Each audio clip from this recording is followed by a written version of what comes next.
السلام علیکم۔ میں ڈاکٹر ذاکر یونان سے، اور 7 اپریل کے اہم واقعات۔ 7 اپریل دنیا بھر میں عالمی یوم صحت کے طور پر منایا جاتا ہے۔ 7 اپریل 2025 کو اسرائیلی جارحیت کے خلاف ڈھاکہ میں غزہ مارچ کا انعقاد کیا گیا۔ 7 اپریل 1795 میں فرانس میں لمبائی کی پیمائش کے لیے میٹر کو بنیادی اکائی کے طور پر رائج کیا گیا۔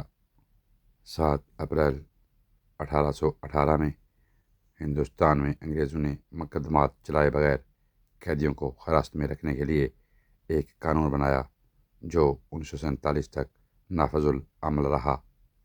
7 اپریل 1939 میں دوسری جنگ عظیم کے دوران اٹلی کی فوج نے البانیہ پر حملہ کیا۔ 7 اپریل 1945 کو دوسری جنگ عظیم کے دوران امریکی جنگی طیاروں نے جاپان کے سب سے بڑے جنگی جہاز کو ڈبو دیا۔ 7 اپریل 1946 میں شام کو فرانس سے آزادی ملی۔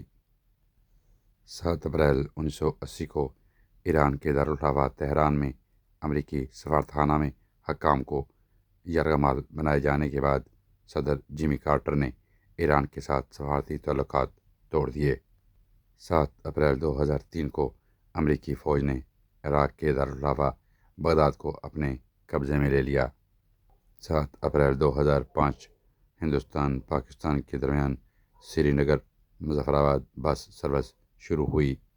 7 اپریل 2012 کو سیاچن میں تودہ گرنے سے 130 پاکستانی فوجی شہید ہو گئے۔ 7 اپریل 1988 کو روس نے افغانستان سے اپنی فوج کے انخلاء کا اعلان کر دیا۔ 7 اپریل کے حوالے سے یہی معلومات تھیں۔ اجازت دیجیے، اپنا بہت سا خیال رکھیں۔ ٹیک کیئر، اللہ حافظ۔